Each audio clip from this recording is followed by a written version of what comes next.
duduk. Puji Tuhan, selamat malam, salam sejahtera, bahagia kiranya memenuhi kehidupan kita. Pertama-tama saya mengucap syukur kepada Tuhan oleh karena rahmat dan kasih karunia-Nya masih memungkinkan kita untuk mengusahakan dan memelihara ibadah doa penyembahan. Dan kalau kita diberi kesempatan untuk berada di tengah perhimpunan ibadah doa penyembahan, tentu saja karena kemurahan daripada Tuhan. Puji Tuhan, kita saling mendoakan supaya kita diberi kekuatan, diberi kesehatan, diberi kesempatan untuk menikmati kasih dan kemurahan Tuhan. Dan biarlah lewat pembukaan firman Tuhan nanti membawa hidup kita rendah di kaki salib Tuhan, tersungkur di hadapan Tuhan, sujud menyembah Allah yang hidup. Artinya ibadah kita Tuhan pimpin sampai kepada ibadah yang tertinggi, itulah doa penyembahan. Penyerahan diri sepenuh untuk taat kepada kehendak Allah. Dengan lain kata, terlepas dari daya tarik bumi, sehingga kita berkenan untuk duduk di sebelah kanan Allah Bapa. Puji Tuhan, sebagaimana anak sekarang duduk di sebelah kanan Allah Bapa, sedang menyoroti, sedang mengamati, sedang memperhatikan ibadah-ibadah yang dikerjakan di atas muka bumi ini. Puji Tuhan, kiranya apapun yang kita persembahkan kepada Tuhan berkenan menyenangkan hati Tuhan. Biarlah ibadah doa penyembahan malam ini menjadi korban persembahan, bahkan dupa yang berbau harum menyenangkan hati Tuhan. Tentu saja saya tidak lupa menyapa anak-anak Tuhan, umat Tuhan yang sedang mengikuti pemberitaan firman Tuhan lewat live streaming video internet itu Facebook dimanapun Anda berada. Selanjutnya mari kita mohonkan kemurahan hati Tuhan supaya kiranya Tuhan membukakan firman-Nya bagi kita malam ini, sehingga ibadah ini tidak menjadi percuma kita kerjakan. Segala korban, segala persembahan menyenangkan hati Tuhan. Segera saja kita memperhatikan firman penggembalaan untuk ibadah doa penyembahan dari surat yang dikirim oleh Rasul Paulus kepada jemaat di Kolose pasal yang ketiga, ayat yang ke-19. Kita masih berada pada ayat yang ke-19, silakan. Demikian firman Tuhan. Iya. Hubungan antara anggota-anggota rumah tangga. Iya. Hai suami-suami, kasihilah istrimu dan janganlah berlaku kasar terhadap dia. Puji Tuhan. Hai suami-suami, kasihilah istrimu dan jangan berlaku kasar terhadap dia. Hal ini merupakan pernyataan Allah yang ditujukan langsung kepada suami-suami, supaya setiap suami tahu untuk mengasihi istrinya dengan benar. Puji Tuhan, nasihat firman ini mau tidak mau harus diterima oleh seorang suami dengan segala kerendahan hatinya. Meskipun seorang suami adalah kepala, perhatikan, meskipun seorang suami adalah kepala atau pemimpin di dalam hubungan nikah dan rumah tangganya. Sekalipun seorang suami adalah kepala atau pemimpin di dalam hubungan nikah dan rumah tangganya. Kemudian seorang suami di dalam hal mengasihi istrinya dapat kita pelajari dari surat yang dikirim oleh Rasul Paulus kepada jemaat di Efesus. Kepada jemaat di Efesus pasal yang kelima. Efesus pasal yang kelima ayat 25 sampai 29. Efesus 5 ayat 25 sampai dengan ayat 29, silakan. Demikian firman Tuhan. Iya. Hai suami, kasihilah istrimu sebagaimana Kristus telah mengasihi jemaat dan telah menyerahkan dirinya baginya. Iya. Untuk menguduskannya sesudah ia menyucikannya dengan memandikannya dengan air dan firman. Iya. Supaya dengan demikian ia menempatkan jemaat di hadapan dirinya dengan cemerlang, tanpa cacat atau kerut atau yang serupa itu, tetapi supaya jemaat kudus dan tidak bercela. Demikian juga suami harus mengasihi istrinya, Ya. sama seperti tubuhnya sendiri. Siapa yang mengasihi istrinya, mengasihi dirinya sendiri. Ya. Sebab tidak pernah orang membenci tubuhnya sendiri, tetapi mengasuhnya dan merawatinya, sama seperti Kristus terhadap jemaat. Puji Tuhan. Suami-suami di dalam hal mengasihi istrinya, di sini dinyatakan sebanyak 2 kali. Puji Tuhan, dinyatakan sebanyak 2 kali, yakni yang pertama ayat 25 sampai dengan ayat 27. Yang kedua ayat 28 sampai dengan ayat 29. Puji Tuhan. Hal yang pertama, ayat 25 sampai dengan ayat 27 telah disampaikan. Puji Tuhan, hal yang pertama di dalam hal mengasihi istrinya, itu ayat 25 sampai dengan ayat 27, hal itu telah disampaikan, telah dipaparkan beberapa waktu yang lalu, puji Tuhan. Dan sekarang hal yang kedua, ayat yang ke-28 sampai dengan ayat 29.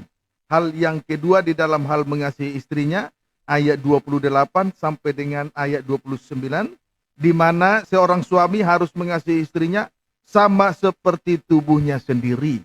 Mengasihi istrinya sama seperti tubuhnya sendiri. Berarti siapa yang mengasihi istrinya sama dengan mengasihi istrinya sendiri. Amin, saudaraku. Puji Tuhan. Haleluya. Mengapa demikian? Ayat 31. Sebab itu laki-laki akan meninggalkan ayahnya dan ibunya Ya. dan bersatu dengan istrinya, Ya. sehingga keduanya itu menjadi satu daging. Puji Tuhan. Sebab antara suami dengan istrinya sudah menjadi satu tubuh oleh salib di Golgota. Puji Tuhan. Sebab antara suami dengan istrinya sudah menjadi satu tubuh oleh salib di Golgota. Puji Tuhan. Saudaraku, laki-laki akan meninggalkan ayahnya dan ibunya dan bersatu dengan istrinya. Jelas hal ini berbicara tentang salib di Golgota. Sebagaimana dengan Yesus Kristus, ia telah meninggalkan segala milik kepunyaannya. Antara lain, ia telah meninggalkan bapaknya dan ia telah meninggalkan rumahnya di surga.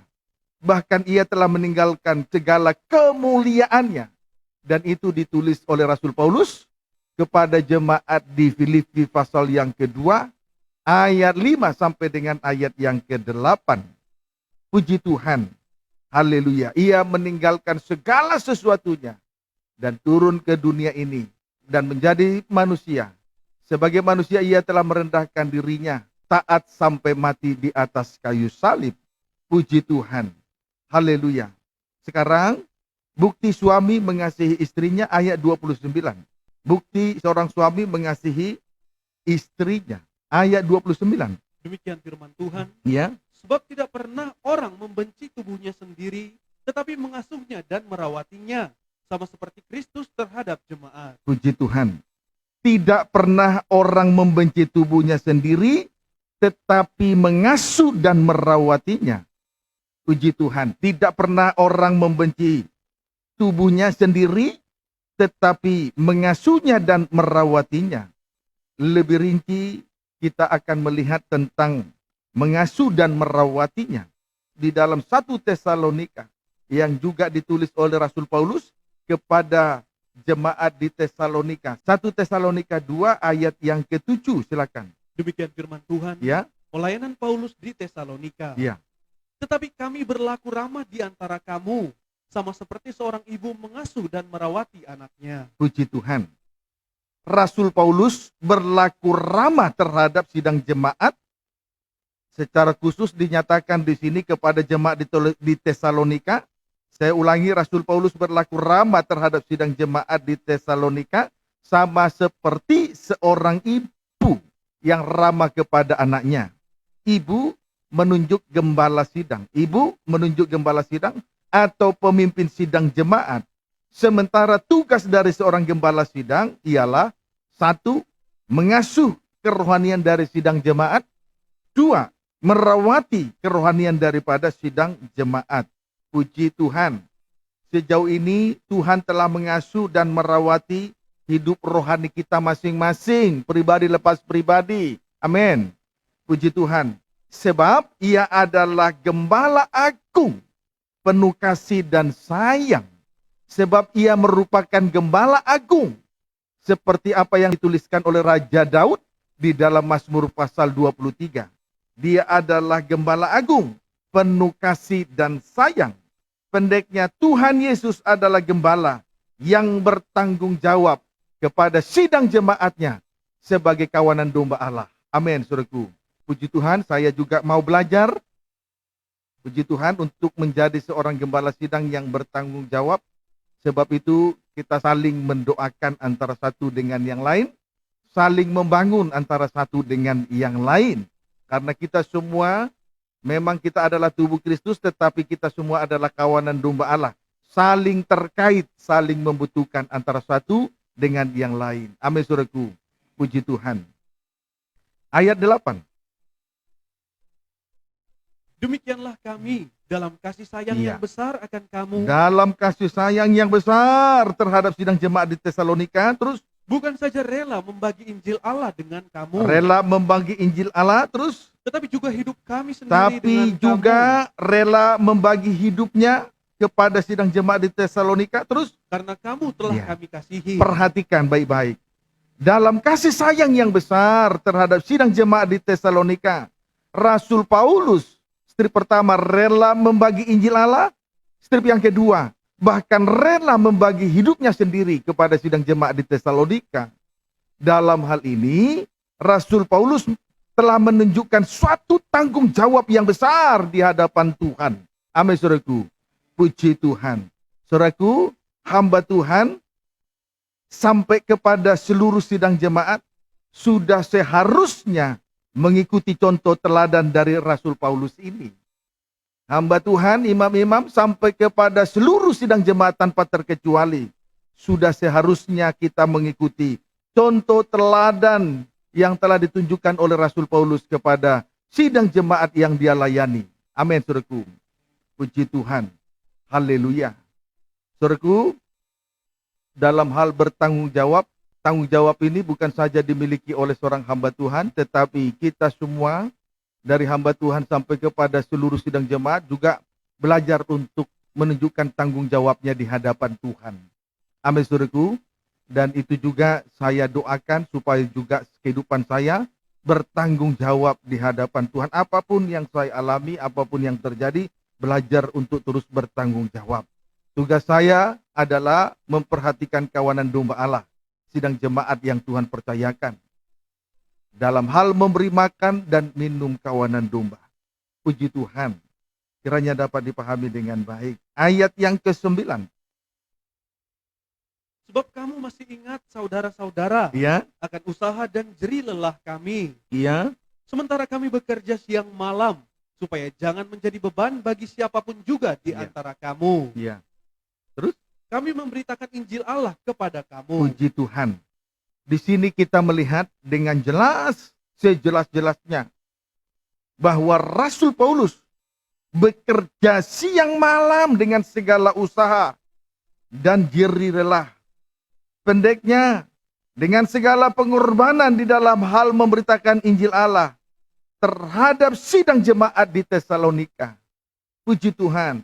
Intinya di sini ialah Rasul Paulus siang malam melayani pekerjaan Tuhan tanpa mengenal lelah. Tanpa mengenal lelah. Amin. Dalam pengajaran tabernakel disebut dengan tahbisan. Puji Tuhan. Jadi seorang hamba Tuhan bahkan juga sampai kepada seluruh sidang jemaat, masing-masing kita harus berada di dalam tahbisan yang baik dan benar di hadapan Tuhan. Harus menunjukkan tahbisan yang baik dan yang benar di hadapan Tuhan setiap hari. Puji Tuhan, siang dan malam.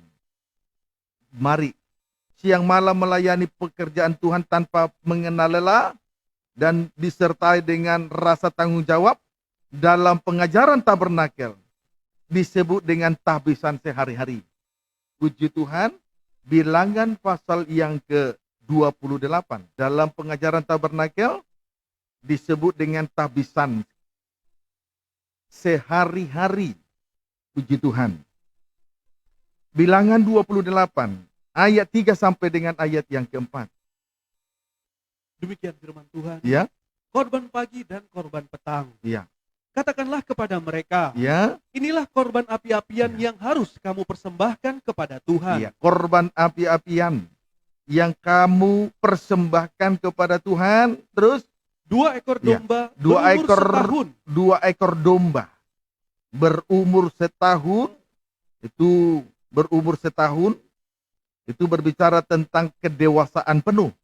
Terus yang tidak bercela. kemudian tidak bercela. Terus setiap hari sebagai korban bakaran yang tetap. Ya. Dipersembahkan sebagai korban bakaran yang tetap setiap hari. Setiap hari.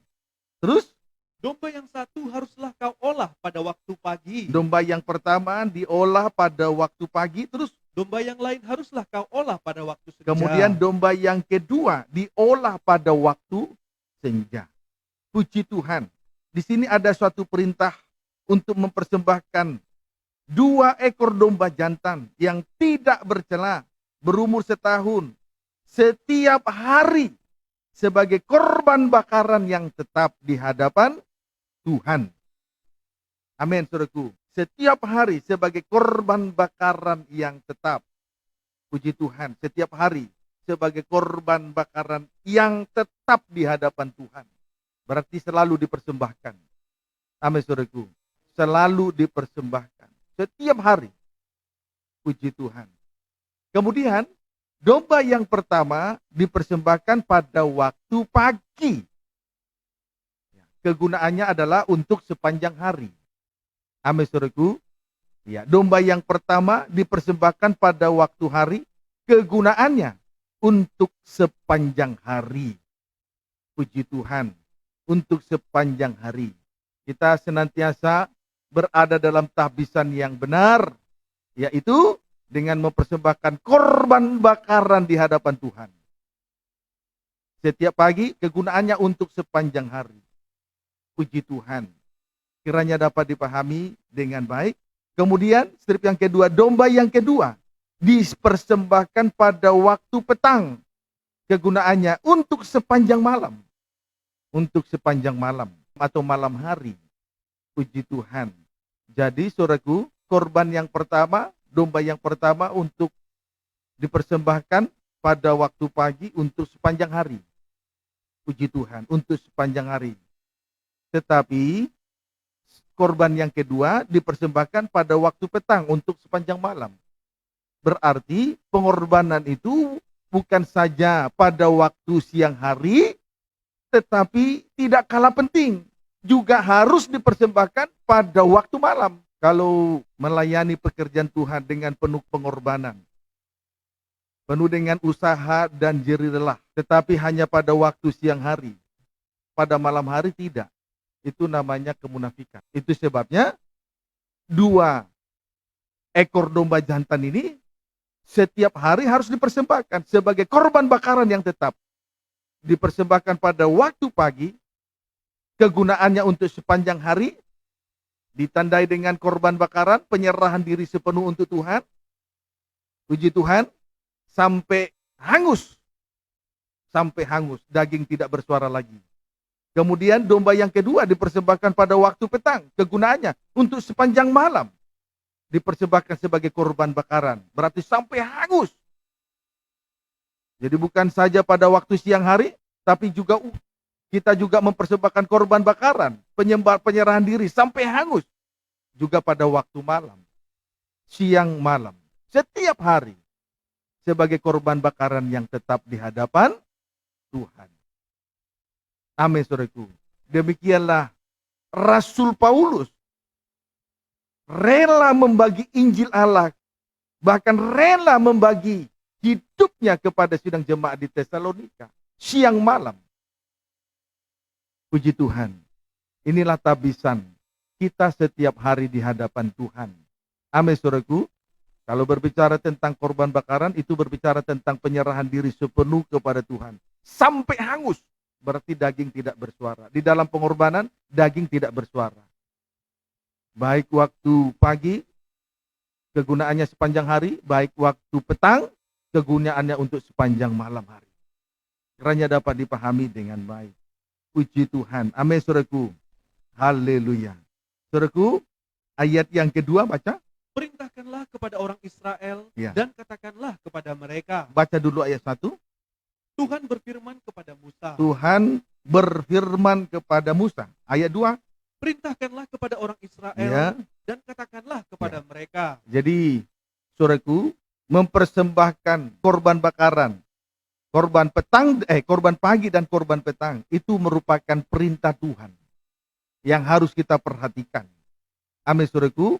Puji Tuhan. Terus Perintahkanlah kepada orang Israel dan katakanlah kepada mereka, Ya, dengan setia Ya. dan pada waktu yang ditetapkan, haruslah kamu mempersembahkan persembahan-persembahan kepadaku sebagai santapanku, berupa korban api-apian yang baunya menyenangkan bagiku. perlu untuk diketahui.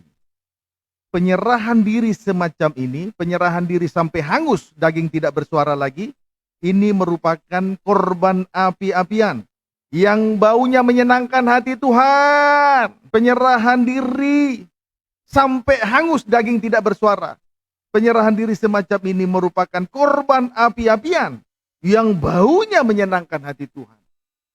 Baunya menyenangkan hati Tuhan. Kiranya dapat dipahami dengan baik. Haleluya. Ayat yang ketiga.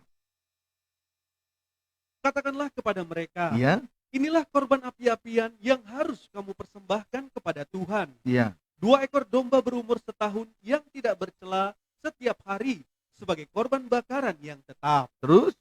Domba yang satu haruslah kau olah pada waktu pagi. Ya. Domba yang lain haruslah kau olah Iya. pada waktu senja. Diolah. Kedua domba itu diolah. Baik ketika dipersembahkan pada waktu pagi dan juga baik waktu dipersembahkan pada waktu senja. Kedua-duanya diolah di hadapan Tuhan. Kalau diolah berarti menjadi korban santapan bagi Tuhan. Amin, saudaraku. Diolah menjadi korban santapan bagi Tuhan. Haleluya. Jadi korban bakaran merupakan penyerahan diri kita sepenuhnya kepada Tuhan. Daging tidak bersuara lagi, sampai hangus berarti daging tidak bersuara lagi. Itu merupakan korban santapannya Tuhan. Dan ini juga harus kita nikmati. Yang namanya korban santapan harus betul-betul dinikmati. Amin, saudaraku. Harus betul-betul dinikmati. Menjadi korban santapan. Kalau diolah berarti menjadi korban santapan. Puji Tuhan. Dapat dipahami, saudaraku. Coba baca kembali dulu. Ayat 2. Perintahkanlah kepada orang Israel Ya. dan Ayat katakanlah 2 dan kepada ayat mereka, 4. Terus? dengan setia dan pada waktu yang ditetapkan, Iya. haruslah kamu mempersembahkan persembahan-persembahan kepadaku sebagai santapanku. Sebagai santapan Tuhan. Terus? Ayat 4. Domba yang satu haruslah kau olah pada waktu pagi. Domba yang pertama dipersembahkan pada waktu pagi. Terus? Domba yang lain haruslah kau olah pada waktu Domba senja. yang kedua diolah pada waktu senja. Menjadi korban santapan bagi Tuhan. Jadi di dalam penyerahan diri kita sepenuh kepada Tuhan sampai hangus, atau artinya daging tidak bersuara lagi, tidak bersungut-sungut, itu merupakan korban santapan bagi kita setiap hari. Amin, saudaraku. Kiranya itu nyata dalam kehidupan kita masing-masing. Haleluya. Kiranya dapat dipahami dengan baik. Lalu pada ayat yang ketiga juga di sini dikatakan, katakanlah kepada mereka, inilah korban api-apian yang harus kamu persembahkan kepada Tuhan, 2 ekor domba berumur setahun yang tidak bercela. Puji Tuhan. Haleluya. Jadi saudara, 2 ekor domba yang berumur setahun itu tidak bercela. Dipersembahkan sebagai korban bakaran. Berumur setahun. Tidak bercela. Puji Tuhan. Tidak bercela. Tidak bercacat celah. 1 Tesalonika 2 ayat 10. 1 Tesalonika 2 ayat yang ke-10. Demikian firman Tuhan. Ya. Kamu adalah saksi. Ya. Demikian juga Allah. Ya. Betapa saleh, adil, dan tidak bercacatnya kami berlaku di Ya. antara kamu yang percaya. Lihat Rasul Paulus berkata, kamu adalah saksi. Demikian juga Allah. Betapa saleh, betapa adil, dan betapa tak bercacatnya Rasul Paulus di dalam melayani pekerjaan Tuhan. Dan itu disaksikan oleh jemaat di Tesalonika dan juga disaksikan oleh Tuhan. Amin, saudaraku. Jadi tidak bercacat celah itu bukan hanya pada saat siang hari, tapi juga pada malam hari. Dan itu juga disaksikan, selain disaksikan oleh jemaat di Tesalonika, juga disaksikan oleh Tuhan. Jadi semua perbuatan kita, sholat tingkah kita, perkataan kita, semua disaksikan oleh Tuhan. Bukan saja disaksikan oleh sidang jemaat di Tesalonika, tetapi disaksikan oleh Tuhan. Bisa saja seorang hamba Tuhan atau seorang pelayan Tuhan pada siang hari terlihat baik, tidak bercela, tidak bercacat cela, tapi malam hari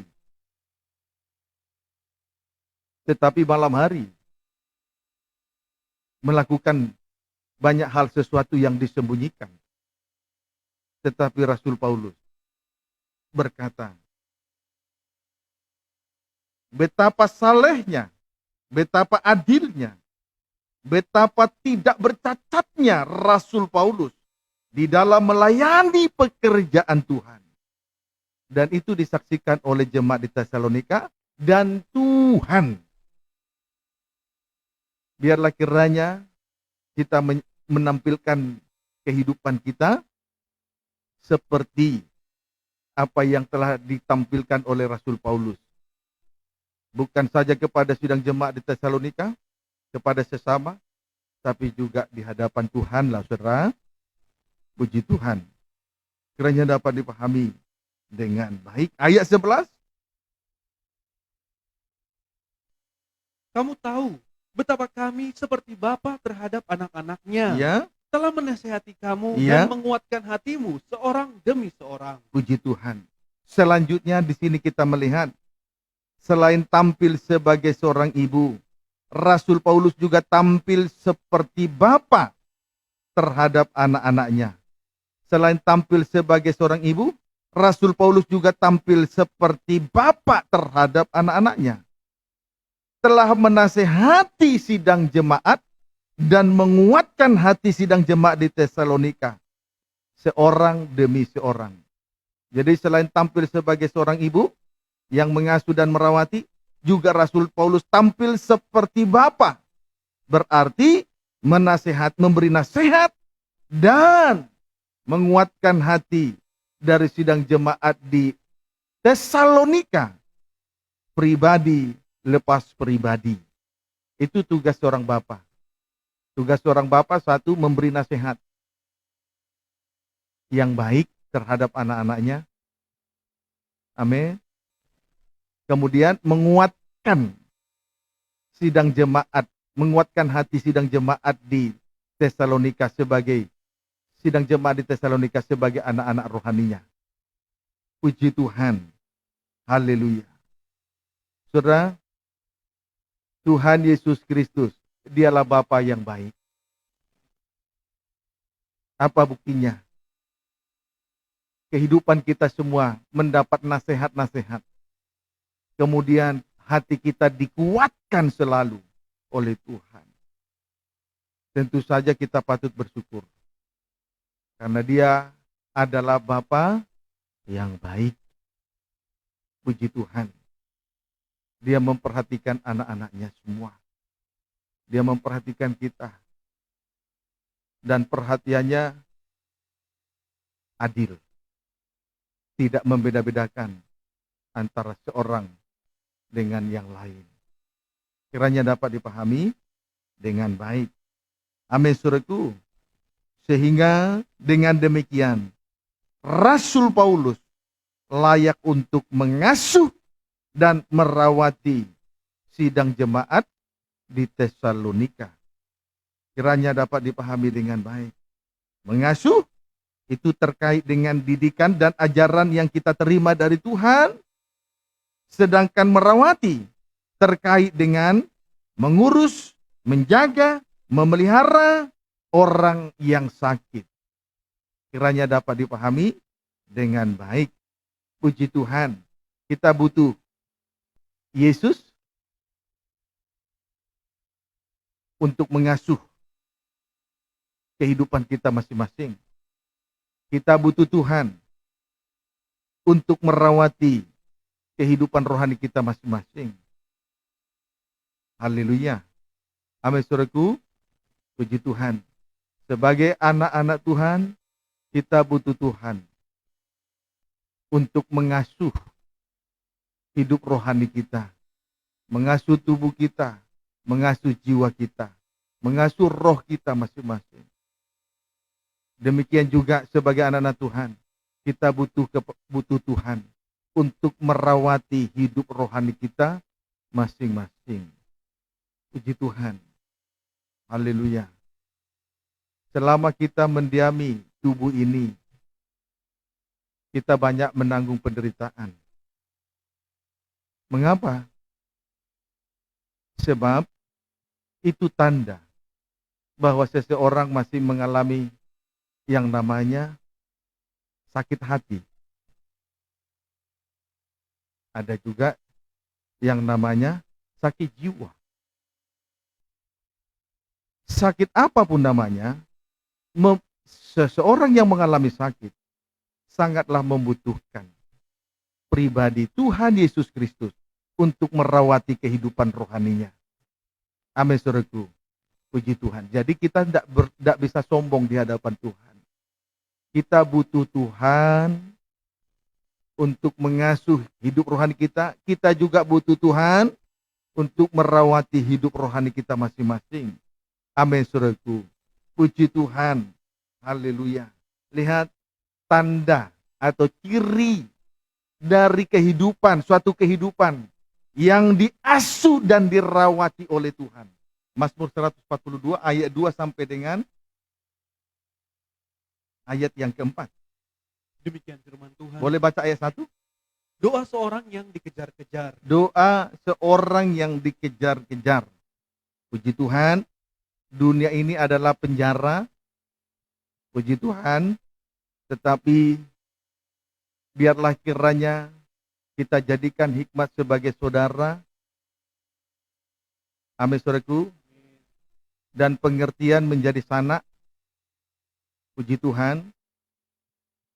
Kalau hikmat kita jadikan saudara, dia akan memperhatikan kita dalam segala kesusahan kita.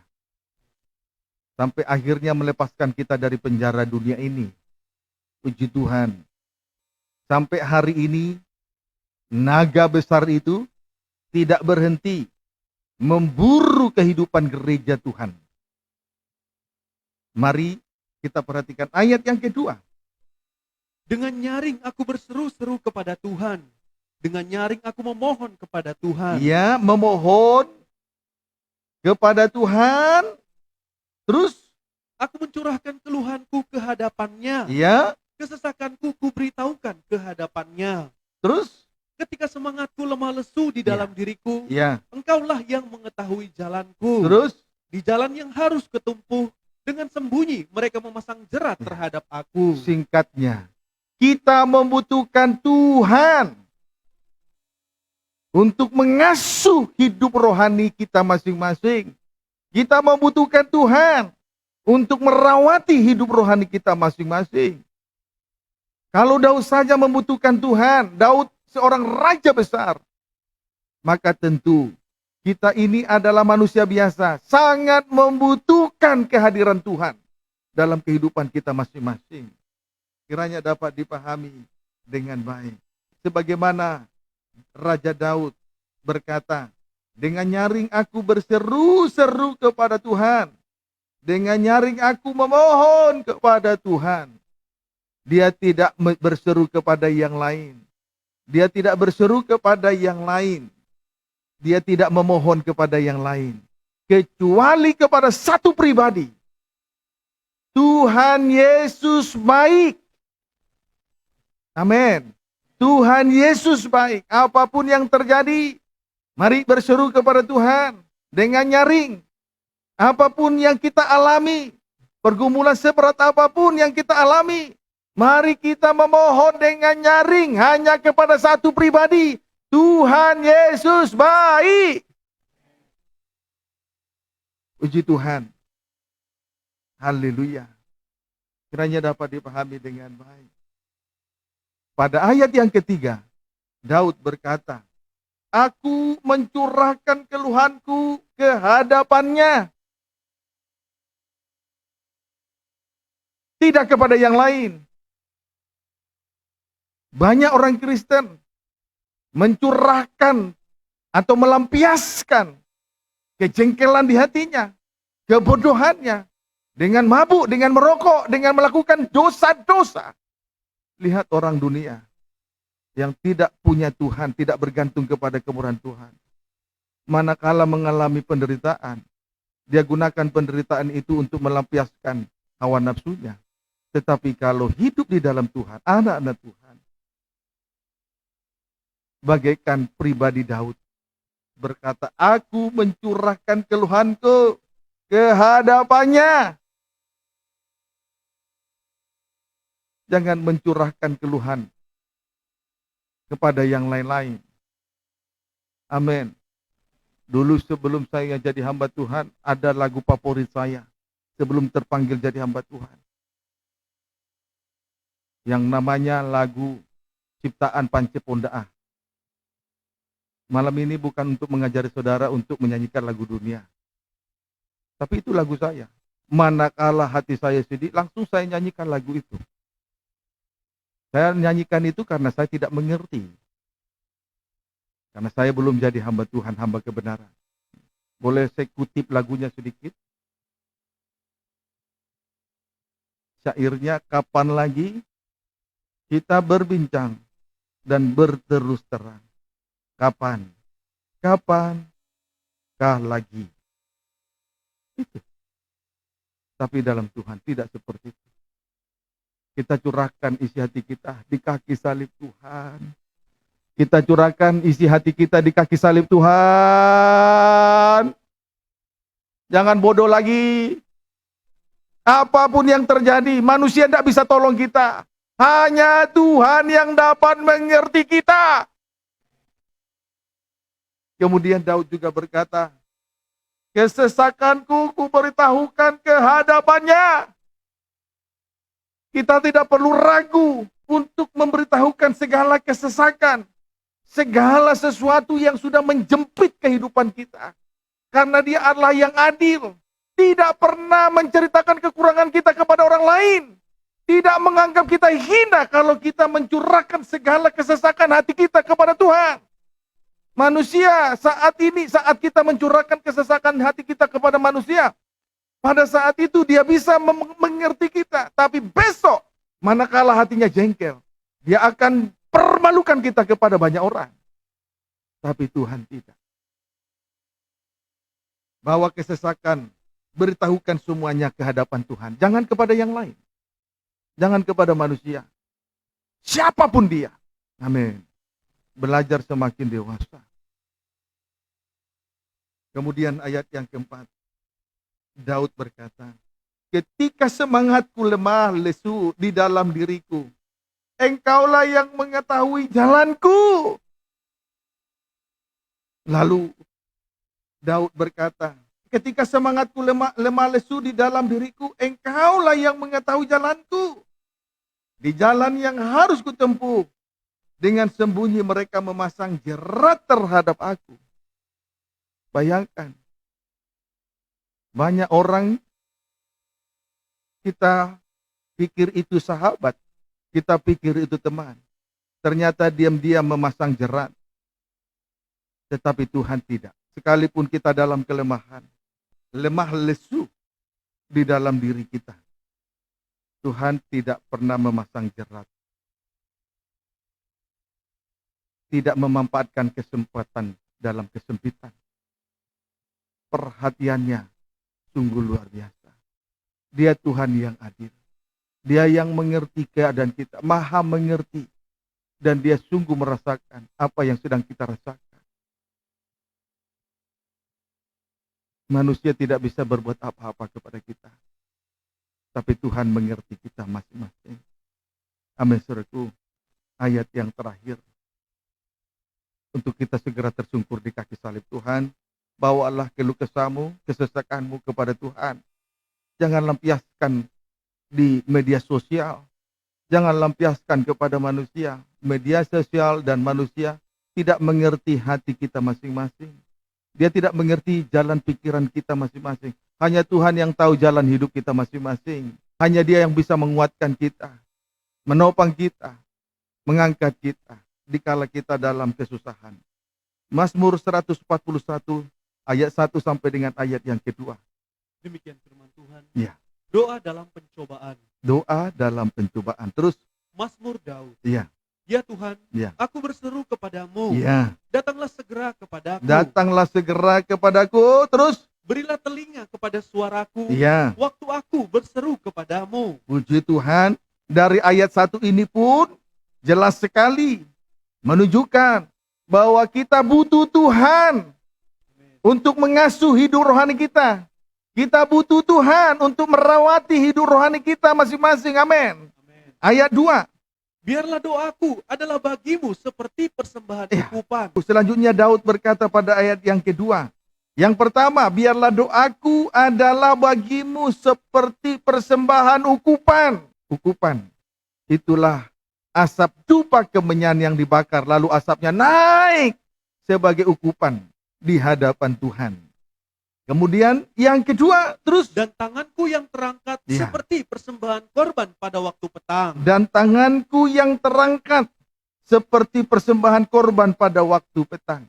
Mengangkat dua tangan kepada Tuhan adalah tanda penyerahan diri sepenuhnya kepada Tuhan. Dan biarlah itu seperti persembahan korban pada waktu petang. Penyerahan diri sepenuhnya kepada Tuhan. Biarlah itu seperti persembahan korban pada waktu petang. Jangan lagi kita melampiaskan keluh kesah kepada manusia. Tetapi biarlah kiranya, saudaraku, biarlah kiranya tangan yang terangkat, dua tangan yang terangkat, sebagai tanda penyerahan diri sepenuhnya kepada Tuhan, hanya kepada Tuhan, tidak kepada yang lain. Seperti persembahan korban pada waktu petang. Mengapa dikatakan seperti korban pada waktu petang? Kalau kita kaitkan ketika bangsa Israel mempersembahkan korban petang, mempersembahkan korban Paskah, mereka mempersembahkannya pada waktu petang, pada waktu senja. Kebutuhannya untuk sepanjang malam. Sehingga dari darah itu disapukan kepada kedua tiang pintu dan ambang atas pintu. Sehingga bebas dari tulah pemusnah. Tetapi bagi bangsa Mesir, mengalami kematian anak sulung dari manusia sampai kepada binatang. Amin, saudaraku. Itu sebabnya kita ada di tengah-tengah ibadah dan pelayanan ini. Sebagai korban-korban sulung. Lewat penyerahan diri, angkat dua tangan. Biarlah itu sebagai korban petang. Sehingga kita boleh mengalami kelepasan. Amin, saudaraku. Penyerahan diri tanda kelepasan. Seperti bangsa Israel. Pada waktu mempersembahkan korban Paskah, mereka persembahkan pada waktu petang. Sampai akhirnya mereka mengalami kelepasan. Dan dijadikan sebagai korban-korban sulung dari antara manusia. Amin, saudaraku. Menyerah kepada Tuhan. Jangan menyerah kepada keadaan. Jangan putus asa. Jangan berkeluh kesah kepada manusia. Menyerah kepada Tuhan. Dan biarlah penyerahan diri seperti dua tangan yang terangkat digambarkan sebagai persembahan korban pada waktu petang. Supaya kita boleh mengalami kelepasan. Tuhan Yesus memberkati kita semua.